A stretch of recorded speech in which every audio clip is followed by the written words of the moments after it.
Well, to talk about the challenges ahead for the new government, I am joined by my guests, Mr. Krzysztof Winkler from the Warsaw Enterprise Institute and Richard Evans, a historian at the University of Cambridge.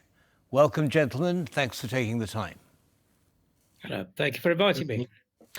All right, so I'd like us to go into a number of aspects, but before we do, I'd like to share this short soundbite with our audience and you, and then I'll take your view on it.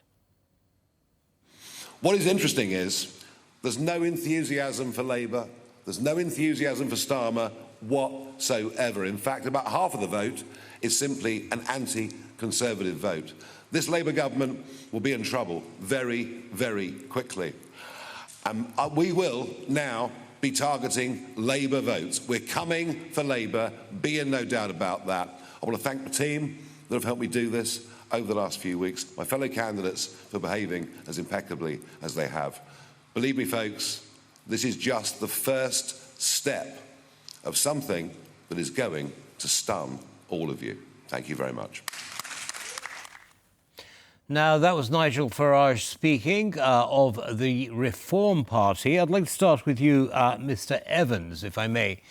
Now, many have said that the performance of the Reform Party is really one of the fundamental causes for the Tory party's dramatic loss, with Reform taking many Tory voters. Would you agree? Yes, I would agree. I think the fundamental problem for the Conservative Party is that they have been in power for 14 years. And during those 14 years, there has been austerity, there has been cutbacks right across the board. In particular, the electorate have been very, very angry, really, about the way in which the National Health Service has been more or less destroyed by Conservative cutbacks, and that has been a major issue. And also, of course, the incompetence of the Conservative Party. You know, they used to be known as the party that could certainly manage the economy well, but they have again run down the economy. The brief premiership of Liz Truss in the autumn of 2022, which tried to impose a kind of dogmatic right-wing view that taxes should be cut and government schemes put forward without any financial backing. There was a crash of the British economy on the world markets, and she only lasted the shortest premiership in history. Rishi Sunak, her successor, tried to put things back together, but he ran probably the most incompetent election campaign in modern history. It began by announcing an election, a surprise election, just 6 weeks in advance, without really consulting and without listening to people. And he announced it outside Downing Street, where the Prime Minister is based, in the pouring rain, and nobody had thought to provide an umbrella. And so he got absolutely soaking wet, and that set the tone for the Conservative Party's campaign. They had a session in Northern Ireland in the Titanic Quarter, which is where the ill-fated ship Titanic that sank with massive loss of life was built. They had one disaster after another, and it was just very, very, well, amateurish, really. Right. On the other hand, the Labour Party prepared extremely carefully. They're very, very well organised, and it's a remarkable achievement. Just 5 years ago, the Labour Party lost an election, not least because they were led by a far left and again rather incompetent politician called Jeremy Corbyn. He had to go when they lost the worst defeat since 1935. And the Labour Party has been led since then by Keir Starmer, who is right. I'd like to bring Mr. Winkler in now, if I may. Mr. Winkler, I mean, we've just had the case laid out, describing the incompetence of the Conservative Party in a number of different areas.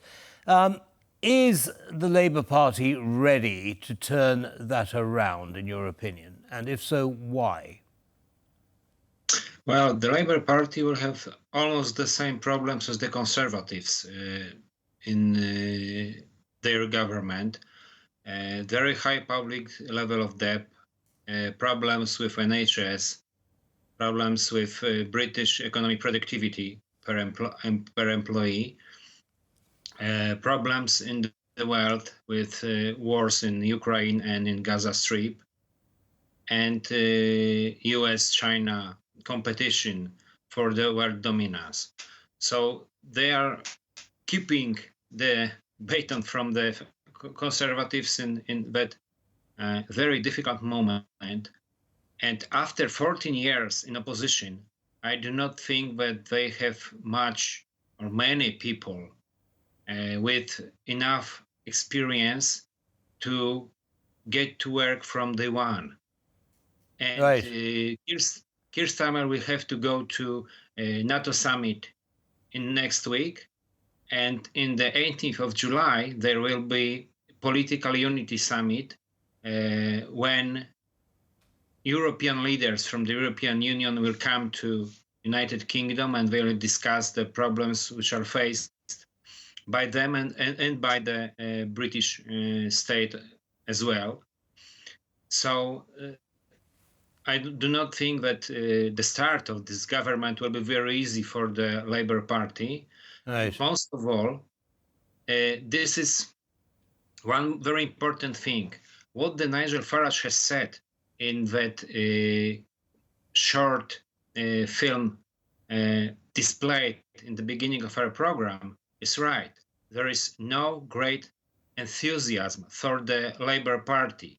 They get enormous number of seats in the Commons with lower share of vote than in 2017 and 2019, when they actually lost the election. Right. So they just keep their voters with them, and the Tories, after 14 years of government, many failures, and one very important issue, the Tories has become much similar to the Labour Party. Right. The manifestos from the Labour and the Tories were very similar in the Understood. Well, I want to come back to that, but before we do, there's a short soundbite with a cross section of opinions from the electorate. Let's have a listen. Every politician to do a professional job. You know, we put them there and we expect them to be professional people, and they're not always. And there's all sorts goes on, and it hits the headlines, and we all feel as if they're wasting their time, our time, and you know, our country's time. So I would like to just see really honest, true, good, professional politicians. More focus on our borders, border control, another system, disabled. I work with disabled adults, so policies around that. So the priorities needs to be a massive increase in budgets, and that's throughout all of the education sector. That'll be massive. It'll give them more opportunities, more chance to flourish in life, get decent jobs, and then contribute towards the British economy, which is what, you know, Labour needs. So, yeah, it all starts with education. That's the root of all the problems. Well, there's an optimistic note there, Mr. Evans, that gentleman believed that Labour was the right party for education. But as Mr. Winkler says, I mean, you know, the cabinet, the new cabinet, has little experience. It's been out of government for 14 years. It's got a steep hill to climb. Are they up to it? Yes, I think they are very much. I mean, for several reasons. Firstly, they're not all completely inexperienced. There are some very experienced politicians. Hilary Mann, for example, has come into the government. Yvette Cooper is the Home Secretary. She's come in. Rachel Reeves has not been government. She is the Chancellor of the Exchequer, the Finance Minister, but she's a professional economist, unlike her predecessors. another point I'd like to make is that the Labour Party has been working with the civil service behind the scenes since this January, when it became clear that Labour were going to win the next election. So they've had a massive amount of advice and a huge amount of preparation. And finally, the Tory party failed, not least because it was fighting itself.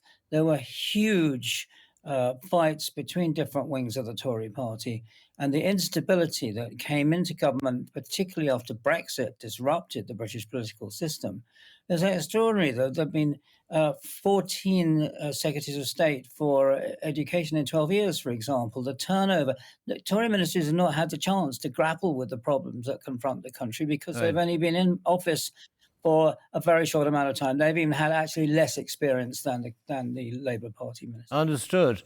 Understood, Mr. Winkler. I'd like to get your view on foreign policy. What do you think that's going to be under the new Labour government?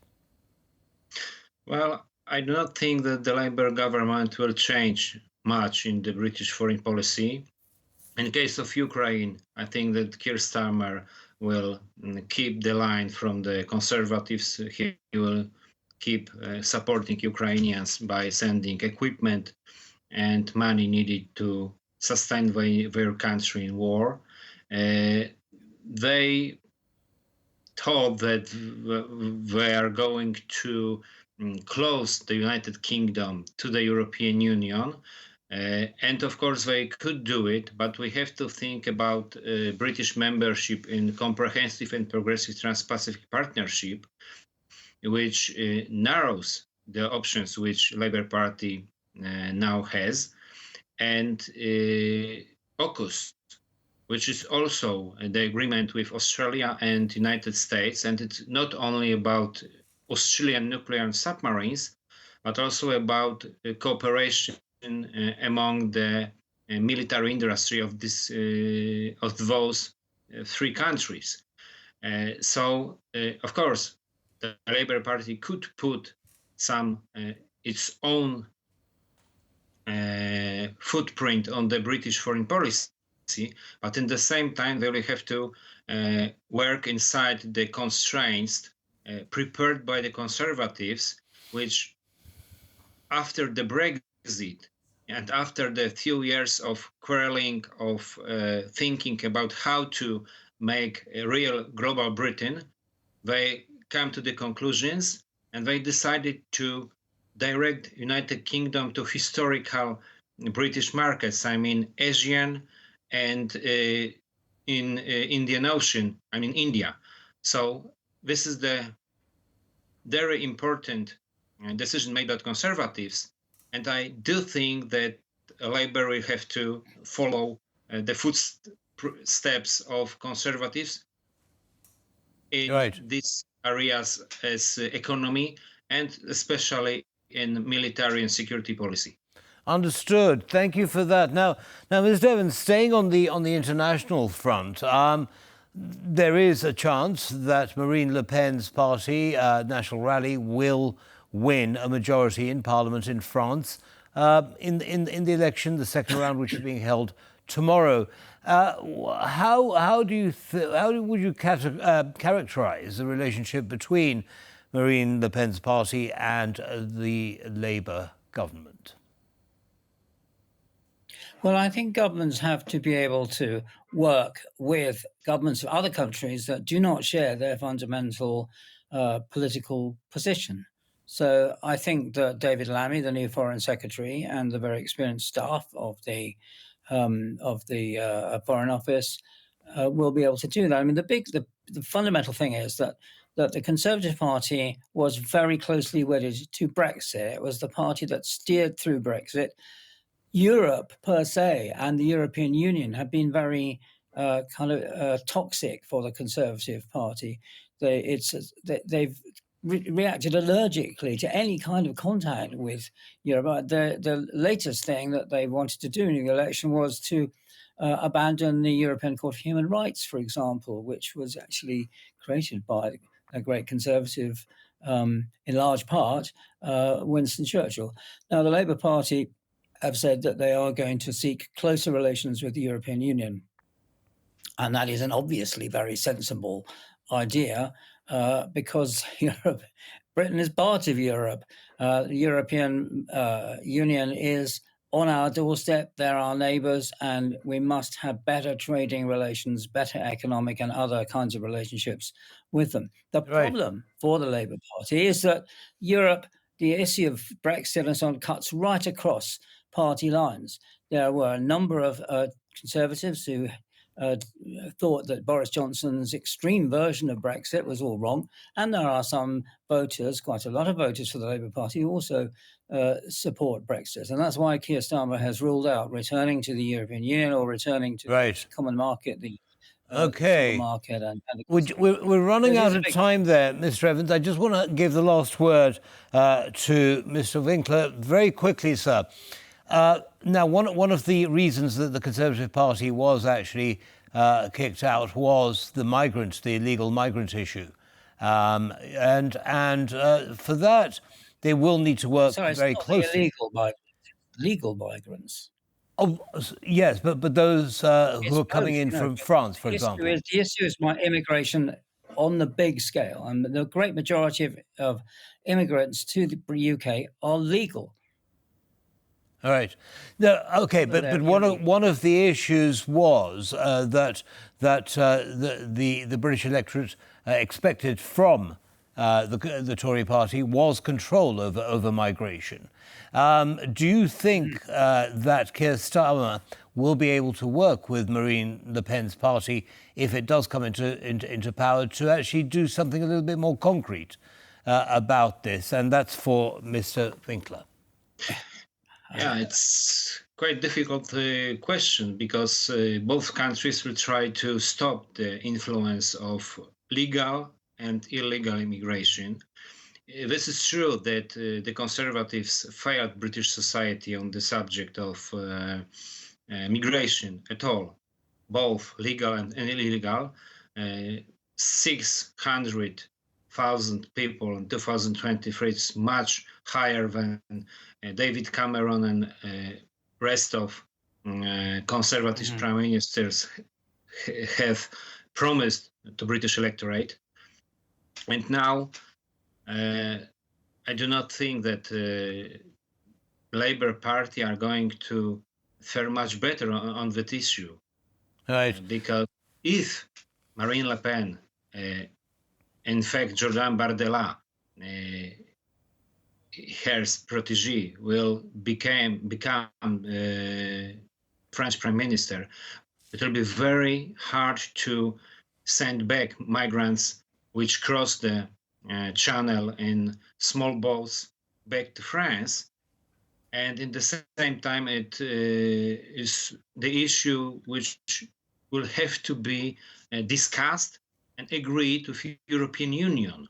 Right. So there is an area of problems which faced both the United Kingdom and the European Union. And if we want to stop the flow of migrants, especially illegal ones, we will have to cooperate. And that cooperation is under big question mark. Right. Because we do have a last few seconds. Actually, we have a little bit more time than I thought. So I'd like to get Mr. Evans' view on that. As I say, Mr. Evans, we only have a few seconds, so I request that you keep it brief, please. Yeah, well, you're showing pictures of illegal migrants and asylum seekers coming by boat across the channel. Well, that's only a small minority. And the Conservative idea of trying to deter them by deporting them to Rwanda, of all places, is a complete fantasy. Not one, as somebody said, the number of government ministers of the Conservative government who've been to Rwanda is greater than the number of illegal migrants. So that is going to be dropped.